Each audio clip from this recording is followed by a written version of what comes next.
yung magdadala ng bulok na. Baka wala.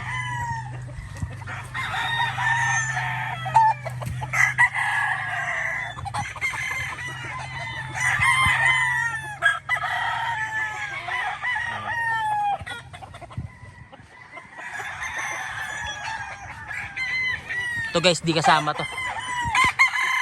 Not for sale yan, not for sale. Di kasama to guys ha. Not for sale yan. Ganda nito. Masalang ko bukas yung mga yan, pare. Oo.